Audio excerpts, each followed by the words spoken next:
Welcome, everyone, to a special episode on internet privacy. We've combined part of our March 24th episode with new material to create this digital survival guide for the age of surveillance. Previously, we'd started a discussion about privacy in the growing authoritarian atmosphere here in America. Unfortunately, we ran out of time and planned a follow-up episode for a later date. Then, we realized that combining the follow-up with the initial discussion would create one single comprehensive special. So, what was intended to be a two-part series is now one big mega episode. Welcome to a special double dose of critical defiance, where we're not just asking questions, we're demanding answers. Because, let's face it, in a world where your every click, search, and late-night meme scroll is tracked, logged, and potentially weaponized, ignorance isn't bliss, it's risk. We're diving deep into the murky waters of online privacy and security today. We're talking secure communications, VPNs, encrypted browsing, privacy-focused software, and everything in between. We're going to arm you with the tools to take back control of your digital footprint, because in a world where information is power, privacy is the ultimate act of defiance. So, whether you're a seasoned internet warrior or a newbie just dipping your toes into the world of online privacy, this episode's for you. We're going to break down the complex world of internet security into more easily digestible pieces. Because, let's be real, in a world where your search history is more valuable than gold and your online activity is tracked more closely than a celebrity's every move, knowledge is your best defense. If you've already heard the March 24th episode, episode 8, you'll have heard the first half of today's special during the discussion segment. If that's the case, you may wish to jump straight to the second part of this one on your podcast app so you can pick up where we left off. If you haven't, or you'd just like a refresher, buckle up. We're about to talk about how to own your own privacy online, so let's go. Alright guys, today Turbo's flipping the script and putting me in the hot seat. We're tackling the wild world of digital privacy and security, a topic which I know a little bit about because I've been in IT for most of my life. We're going to talk about the things that show up in our lives. So, for instance, think of that creepy feeling when your phone totally knows that you need new socks, but on a scale that could influence elections. We'll be breaking down how your data is being used, who's watching, and what you can do to reclaim some semblance of control. So, grab your tinfoil hats or just your regular headphones and let's get into it. Turbo, all you. All right, so I want to start with the initial creepy, skeevy, definitely big invasions of privacy. Things like data harvesting, data mining, and data aggregation, and what the differences are. All right, so data harvesting is something that happens to all of us all the time. You browse the internet, you browse social media, you use apps on your phone, and you generate data. The data is things like what you've looked at, how long you've looked at it. Did you share it with anyone? Did you click a link and go somewhere or make a purchase? This is all data that gets harvested, usually with your permission.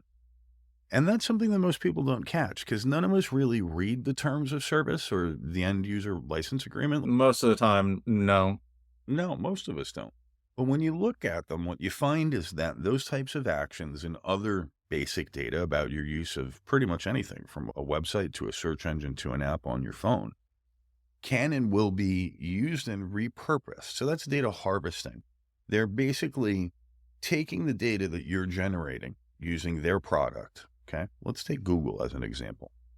Google harvests data from your searches. You go to Google, you search, you do it all the time. You do it 10 times a day some days. You do it at work, you do it at home, you do it on your phone, you do it on your computer, you do it on your tablet. It's a part of your life. They harvest that data. They keep a record of your searches. They use that to profile you. They use it to determine what types of ads to show you. And in some cases, depending on who you're dealing with, they sell that data to other parties. And that's really common. So that's data harvesting. Does that make sense, Turbo? When I was in college, we had a marketing class that touched on something like this. The creepy predictive system that I believe Target used was telling women they were pregnant before they knew, based on the things they were looking at buying. Like they started suggesting maternity things before these women knew they were pregnant. And this was like in the early 2000s these studies were coming from. So you had also asked about data mining. Data mining is when you actively go out to get the data. Data mining can also be called, in most cases, snooping. Data mining is done in a variety of different ways. One of the most common ones is to use bots or automated systems that crawl around the internet, look for selective data, and report it to home. So data mining is a way of going out and seeking data, where data harvesting is grabbing the data that flows by. Does that make sense as a distinction? Harvesting is more eavesdropping, where a miner would be hiring a private detective. Yes. And then Yes, we talked about in a data simpler sense. aggregation, right? You had asked about Yeah. aggregation, and aggregation is basically the fancy term for taking all of that data and putting it together. So there are firms and services that do this. They take the data that's been collected through harvesting or mining. They take the data you've volunteered in places like your social media bio and public posts, and they put it all together to make a profile on you. So that's data aggregation. And I guess that starts coming into terms like data brokers who buy and sell that data. Yep. Their whole job is to collect and aggregate data and then sell it to the highest bidder for a variety of reasons, primarily marketing. But it's not just advertising. That can also be political research. So, yeah, there's profile data about all of this out there based on what we do. And it winds up in the hands of data brokers who buy and sell it all the time. If you Google your own name right now, you will probably get results from a number of data brokers that, for a fee, will tell anybody where you live, who you live with, how long you've been there, what your previous addresses are, any current or past phone numbers, and in some cases, email addresses, and very often, for an additional fee, any public records that mention your name. And a lot of people don't even realize that this is going on. But seriously, if you want to see just how deep it runs, try Googling yourself. It can be a very interesting experience. Now, we talked about data brokers, and I just want to throw something in here. There's a creepier thing in the world. A lot of folks don't realize that there's such a thing as private intelligence firms.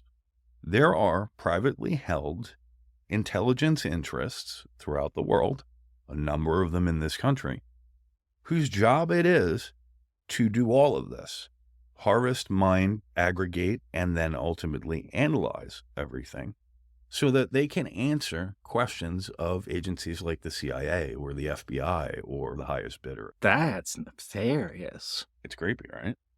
That is very creepy. And we can talk about where they get it. Where they get it primarily is your social media, folks. They can track your internet activity through a whole variety of means. They can use intercepts on your communications, actual wiretaps if it's a government or a bad actor. But really, the truth is, most of the data they gather about the average person is on social media.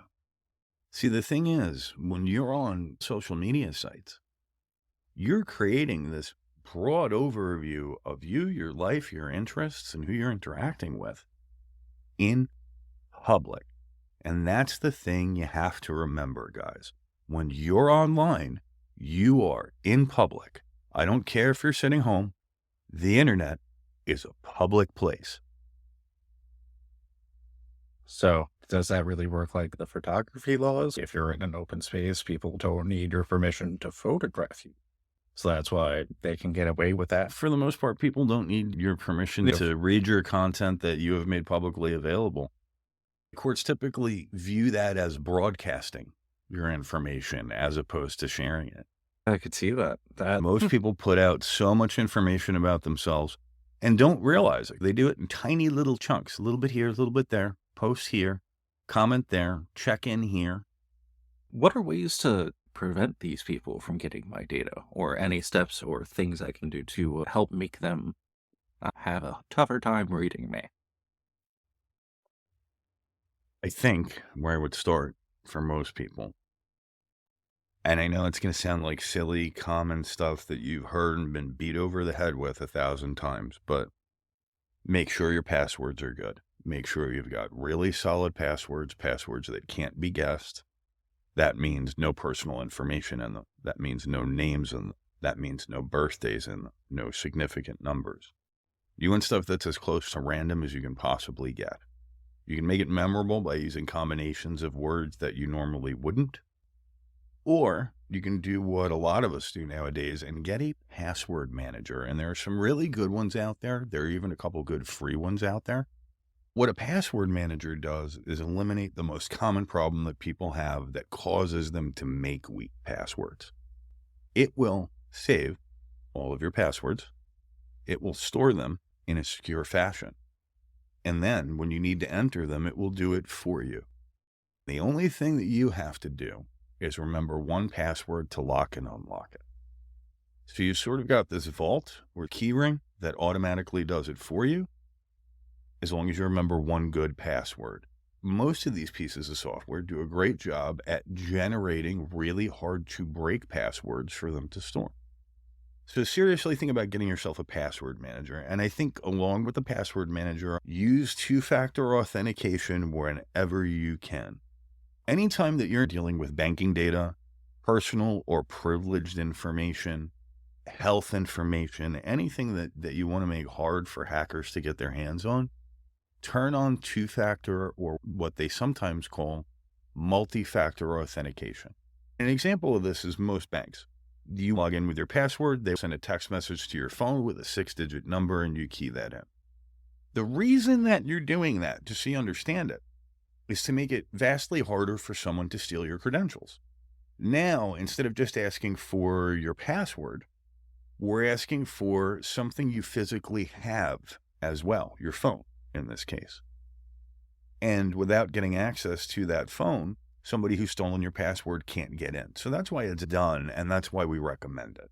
I think that's a big one. Start there. Good passwords, password manager, and use two-factor wherever you can. I think the next place to go, probably communications, right, Turbo? Because that's a big part of everybody's lives. We mentioned it earlier, we are still dealing with modern-day wiretaps, but now everything's digital, so they don't even need to be in the same room to do it. It's vastly easier. Definitely a good place to start. All right, so if we start with that premise that getting a hold or intercepting somebody's communications is easier nowadays because of the distributed nature of everything, then what we need to look at is how do we make that harder? Most people message on their phones constantly. It's a primary form of communications for a lot of us nowadays. And most people are using either SMS messaging or MMS messaging, what we call text messaging. Newer phones, iPhones use iMessage, and Android phones use something called RCS. The older systems, SMS and MMS, they're not encrypted. So everything in the network gets to see what your messages are. And I can guarantee there are copies stored on your carrier's server in a backup for a very long time. Generally, you can't delete those, by the way, guys. RCS and iMessage have the advantage of being encrypted when they're talking to people who are using the same product. So when you speak to someone who is also using iMessage, your messaging is encrypted end to end, from your end to their end and vice versa. When you use RCS and Android, same thing. When you start talking Android to iPhone or iPhone to Android, chances are your communication will not be encrypted. So you want a secure messaging platform. You want something that's end-to-end encrypted, something that both parties are using to make sure that anybody in the middle can't just read those messages or store them for later. I tend to recommend Signal. It is one of my favorite messaging products. It combines simple messaging with calling, that includes group calling, and group messaging. So it's a pretty straightforward app. It's just like your iMessage, your RCS, your text messaging. But from end to end, it is completely encrypted so that anybody who intercepts it, scans it, sees it, or otherwise gets a copy of it has no idea what's inside. You need that. In a world where we don't know how authoritarian the government's going to get, you need that, and you need my other favorite thing, which is encrypted email. Who do you use for email, Turbo? I use Proton. Most people have never heard of it. I definitely get some looks when that cashier asks you for your email address at the store. I use Proton as well. Proton is an encrypted email service. So Proton does for email what a good encrypted messaging app like Signal or Wire can do for your messages. Proton is one of the email providers out there. We love them. We recommend them. They're not the only one out there, though. There's a few others, and if you do a Google search for encrypted email services or secure email services, you'll find, I think it's about 15 of them now that provide encrypted email, but you've got to keep in mind, encrypted email is only encrypted when both parties are using an encrypted email service. So if your mom, without encryption, sends you a message, you don't have any extra security, really. But if Turbo and I were to email each other, both being on Proton, it is thoroughly encrypted, and we love that. Email is essentially a postcard. Without encryption, where it's coming from, where it's going to, and what the message is visible to parties in the middle. With encryption, you stick it in an envelope and solve that problem. All right, so what are some other things we can talk about in terms of practical steps, Turbo? Give me some ideas. What do you What want to know? about what outside of browser settings and app settings can we do? Real world, real life IRL? Yeah, maybe something I can do or start changing in behaviors or mannerisms or something like that. Okay, so like actual real world IRL stuff. The first one I want to put out there is get notebooks. I love notes. I love taking notes on my computer. I use a computer with a touchscreen and a pen. I love using that. And on that, I use an encrypted notes program. But when I want something to be really secure, I put it on paper in a notebook in my corner of the underground bunker. And the only way you're going to get to that is if you come in and steal it. So I don't have to worry about my notebooks being hacked. Can't hack a notebook. Can't hack paper. So the most secure stuff that I need, it gets written in a notebook, not on my computers, not on my tablet, not on my phone. In fact, I have a little one that I carry with me for really important stuff, just in case. It's got its own little slot for a pen. So yeah, carry a notebook, guys.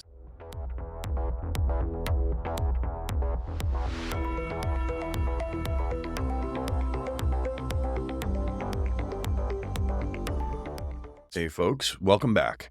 In this part, we're arming you with the knowledge to fight back against the creeping surveillance state when you surf, browse, and doom scroll. Even more of your online life is probably less private than you think. So I'm going to let Turbo pick my brain a little bit more, and we'll see where it goes. So earlier we talked a little about secure communications, and you'd said there was more that you wanted to go into? We had talked about secure messaging and secure email, both of which are very important things. But let's kick things off for part 2 with the basics, browsing and VPNs. Now, when you surf the web, it's like walking down a crowded street. You're basically in a public place, and that's easy to forget. Your ISP, those lovely folks who bring you your internet connection, and a whole host of other shadowy figures from marketing to private intelligence firms are watching your every move.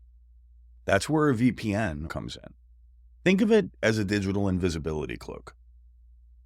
A virtual private network establishes a secure and encrypted connection between your device and the internet, functioning as a protective tunnel for your data. This tunnel serves 2 critical purposes. First, it masks your IP address.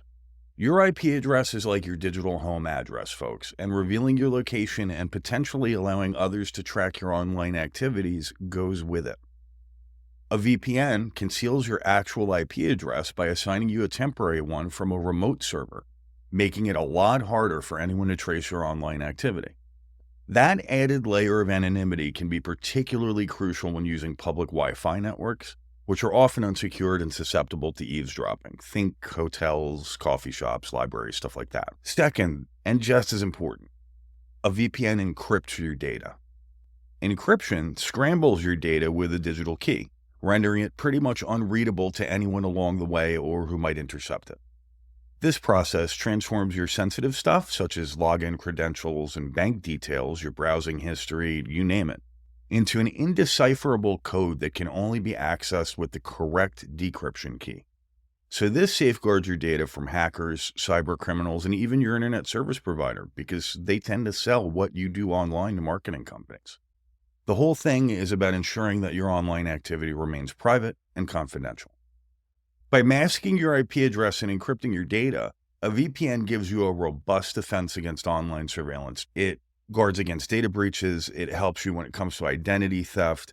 It is the envelope on your mail. It is the secure wrapper around your communications. And it empowers you to browse the internet with greater confidence, knowing that your personal information is shielded from prying eyes. For more info on that, you guys can actually check out the Electronic Frontier Foundation. They have a guide to VPNs. We'll put a link to that in the show's notes. They've got a lot of great resources we're going to share with you.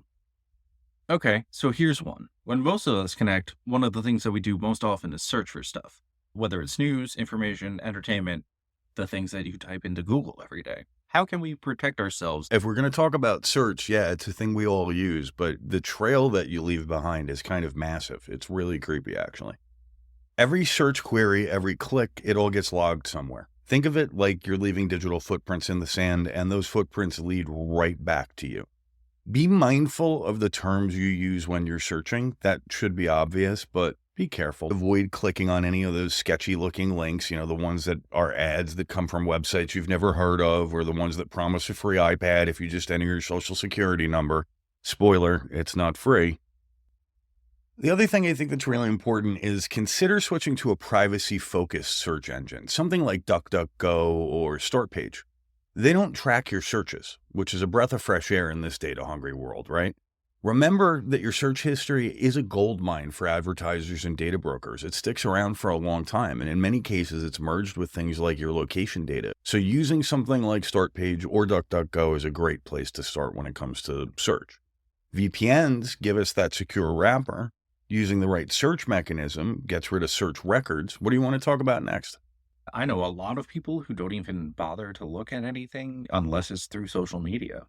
A lot of people don't even bother looking things up unless they need a word to find or they need to do shopping because they saw something in a video. I think you're absolutely right. I think there's a good chunk of internet users who use the internet primarily, if not solely, for social media. So let's talk about social media. This is the place where we're sharing everything from our breakfast to our deepest thoughts. It's also kind of a privacy minefield, guys. So let's talk about how to avoid stepping on some of those landmines. First, in every social media service that you have, dive into the privacy settings. Look at each setting. Make sure that it is set up in a way that you are comfortable with. Don't just go with the defaults. You'd be surprised at how much you're sharing by default. Review everything and tighten it up. A lot of people don't really do it. Be really mindful of what you post. That picture of your passport, probably not the best idea. And for the love of all that is holy, avoid oversharing personal details like your high school graduation date and your mother's maiden name, the things that are security question gold. Also, avoid posting vacation dates and situations where you'll be away from home or the office for extended periods publicly. You don't need that out there. You don't need to be targeted as the perfect place to go rob. Finally, I think I would say be wary of friend requests from strangers. That's a big one. Don't click on any of those, oh my God, you won $1 million links. Obviously, those are scams. But you're going to get a certain number of complete strangers, many of them highly attractive, who are going to try and be your friend. And most of the time, they're just a scam waiting to happen. So, keep that in mind. Be really careful with who you talk to, what you post, and what your settings are. And remember, anything you post can be seen by a huge audience, right? And that includes future employers, stalkers, government agencies, anyone else with an internet connection, really, because like we said before, it's a public place. So be mindful, be careful, and be selective with those privacy controls. So we've really mainly been talking about computers, but what about everyday carry devices? My phone, my watch, heck, even my headphones have a Find My Whatever feature. So is there any advice on things like that? Let's start from your phone, because your phone is basically a pocket-sized spy that you take everywhere with you. So let's talk about how to lock it down first, the obvious. Most people are using either fingerprint or Face ID. Both of these are a bad idea if you're ever going to be in a situation where access to your phone might be forced. And that happens during thefts and muggings, by the way. People will actually demand that you unlock your phone. If you go with a password or a PIN, you can forget it. So you get the idea. A PIN or a password, you have to be compelled to give up. Thumb on a screen reader, that's something a cop can do to you with the right court order. So use a PIN, use a password. Don't use biometrics if you can.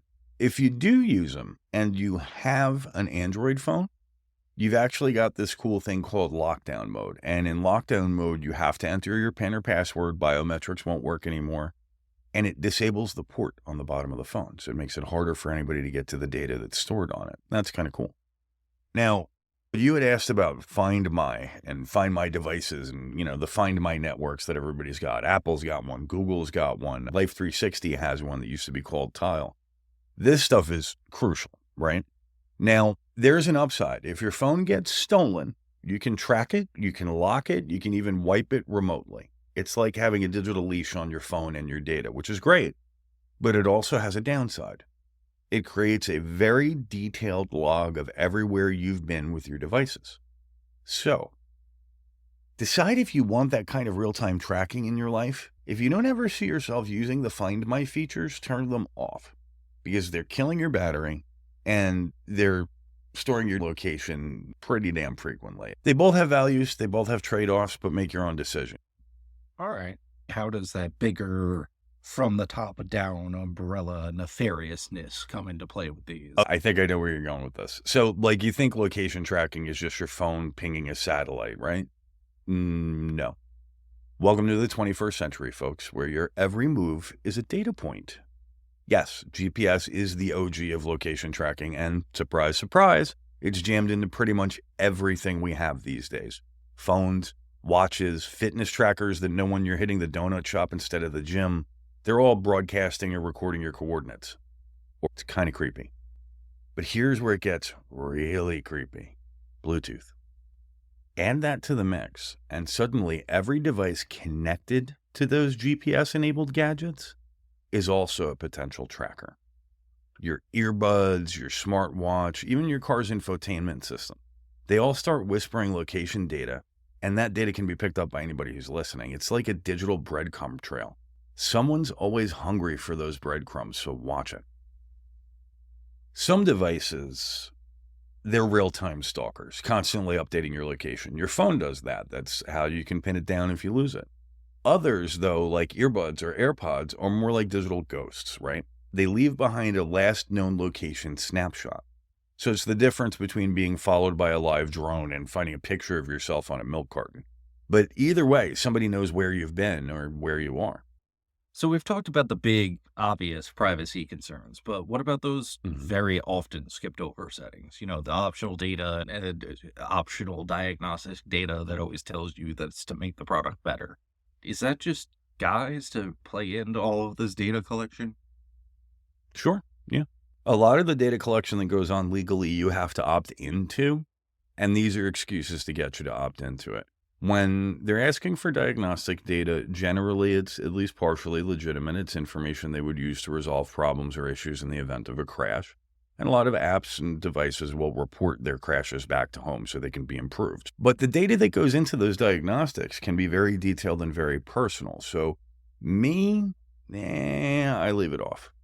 Look, when an app asks for optional data or optional diagnostic information, translate that to, we want to know everything about you, even the stuff you think is private. They sugarcoat it, they claim it's to improve services, but let's be real, it's a data grab. They want to track your habits, they want to track your location, they want to track your app usage, everything. It's like they're building a digital profile of you, piece by piece, and they're selling that to the highest bidder. And there are multiple entities doing it. Anybody who has written an app that's on your phone could be in play here. So think about it. Why does a news app need your location every 5 minutes? Do they think you're going to spontaneously combust if you don't get real-time traffic updates while you're reading about the latest political scandal? No. They want to know where you are. They want to know where you've been. They want to know where you're going. That's valuable info for advertisers, data brokers, and anyone else who wants to know your every move. So here's the deal. Again, dive into settings, folks. Turn off anything that sounds even remotely suspicious. Limit location access, restrict background data, and tell those apps to just back off. You're not a walking, talking data point. You're a person. You deserve some damn privacy. So if it's optional, leave it off. So now that we are in the full swing of the 21st century, the very outdated Nigerian print scam from the 90s has definitely gotten a facelift nowadays, right? So Oh, what yeah. are some good catfish to keep looking out for in this sense? Like phishing scams and stuff? Oh, well, nowadays it's all about cell phones. Email phishing still goes on. There's new tactics and approaches to it, but most people are smart enough to know if you don't know who the email's from or you can't verify it, don't click the link. So what these scammers have done is switched over to cell phones, scam links and phishing over SMS.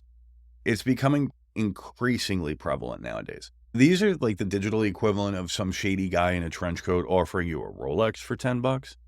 Be really cautious. Never, ever click on a link you got in a text from a number that you don't know. And if you get a text asking for your bank details, your passwords, or personal information, delete it. If the text is claiming to be from your bank or financial institution, it's probably not. No legitimate bank will text you for your password. If you're not sure, pull out your card and call the company directly through the number that's on the back of your card. You know that's real. You know it's good. They gave it to you. These guys are getting smarter every day. If it sounds too good to be true, it probably is. If it sounds utterly scary, it might be a scam, because most scams today start with scare tactics. Some of them are simple, like a common one lately has been for the scammer to text you posing as either the postal service or a delivery company like UPS and claim there's a minor issue with your delivery. You owe 46 cents or they can't deliver it. Or there's a tariff that needs to be paid and that has to be handled before your package can be delivered. Don't respond. That's not real. They don't do that. But people are falling for it left and right. Those are some examples of phishing and that kind of stuff that gets really hairy. What about video games, PC gaming, console gaming? Is that an angle that anybody could use? Oh, it's an angle that most people never explore or think about, but I'll tell you, it's one of the wildest privacy nightmares you can find. So, your console, whether it's an Xbox or a PlayStation, is collecting huge amounts of data about what you play, when you play it, how. It can infer things like how interested or awake you were and share that data as well, which is really interesting. But in order to use most of these consoles nowadays, you have to have some kind of online service subscription. So that's another piece of your social footprint, and it's one that people tend to forget about. So remember, you've got a name and a bio and a way to reach you and a way to watch what you're doing, whether or not you're gaming typically, on those platforms. You might want to lock that down. The other piece, the part that I said was a nightmare, is what they do with your voice traffic. See, here's the thing. So many games nowadays are co-op or multiplayer, especially shooters, right? We love them. You wind up in these voice chats using online services like PSN or Xbox Live that are monitored sometimes by real humans, but more often by AIs that are looking for misbehavior and judging you with their little machine brains and storing everything you've said for pretty much ever in case somebody reports you and they need to go back and look at it. If you're in a game chat, just game chat. Don't talk about your life. Don't talk about your friends. Don't talk about how you're doing or your family. Use it for the game. If you're going to be social in a game chat, use something like Discord or use a private chat mechanism. You can even use something like Signal. We do. But don't rely on the safety or security of your in-game chat, no matter what you do. That would be dumb. I can't remember whether or not we touched base on voice assistants and things like that. Voice assistants are kind of leaky like a sieve, man. Really, they're convenient and they're handy and they're fun. And there are scenarios where I think they're incredibly useful, like for the disabled or the elderly. But for most of us, what they are is an on-demand listening device sitting in our home that's keeping an ear open to everything we say in case we address them. because that's how they work. They listen to everything in case you say their wake word, whether it be Alexa or Hey Google or whatever. So what comes with it is when you send them a command, when you say the name of one of these voice assistants, you'll issue a command, and the next 20 or 30 seconds will get recorded and stored forever by the company that owns it for product improvement purposes. Sometimes also the 15 seconds prior gets stored for product improvement purposes. What about all these computers in cars nowadays? How vulnerable are Ooh. those? Can anybody do Very. that Fast and the Furious, what was it, 7 or 8? That one with Charlize Theron? They made it like World War Z, zombies just piling on top of each other and Not just quite cars? yet. Not quite yet, but we're getting there. As self-driving becomes more and more of a thing and cars become more and more connected, you can't rule it out. What we do have now is cars that have Bluetooth and now Wi-Fi for ease of connection to your devices, things like your tablet and your phone and whatever else you may have on you. It opens up a whole new world because now we've got ways we can remotely and wirelessly connect to the computer in your car. And that computer, if it's connected to your phone, has a lot of information and access to a lot of information. Things like your contacts, your photos, notes, text messages, all sorts of stuff. So yeah, the car can be interesting, and it can be an interesting vulnerability. If I was going to put one piece of advice out there for folks when it comes to infotainment systems in cars, if you get a rental, don't use the one that comes with it. The amount of data that you will leave behind boggles the mind, and sometimes that includes your complete phone book. Just so you know. That's my advice for car infotainment. The other one is if the car has an emergency alert system, like an SOS button, like OnStar from back in my day, it's got a mic, it's got a cellular connection that can be lit up remotely. So keep that in mind. There's a listening device in that car at all times. A lot of people don't realize that that is effectively what it is. But yeah, you hit the SOS button, they light up the mic and the speaker and start talking to you. There's nothing that says you have to hit the SOS button for them to do that, though. All right, so I think we've had a good discussion this week, right, Turbo? I think we got the basics of online privacy. Yeah, I think we touched literally anything one could. Yeah, anything you could do in your first pass to get started on the path of building your own digital privacy and owning your own footprint. All right, I guess that's it for this Critical Defiance special episode. Don't be a stranger, guys. Hit that subscribe button on Spotify, Apple Music, YouTube, or wherever you get your podcast fix. There's a lot of links and resources in the notes for this particular special, so head over to criticaldefiance.com for that stuff and some bonus content. While you're there, sign up for our newsletter because your inbox deserves some quality content too. Give us a like on Facebook, find us on Blue Sky or Threads if you're into that sort of thing, and remember, new episodes come out on Mondays, so if you've enjoyed this one, you shouldn't have long to wait for more. So until next time, this is Niels Olson And Turbo. signing off. Stay paranoid, stay informed, and keep fighting the good fight.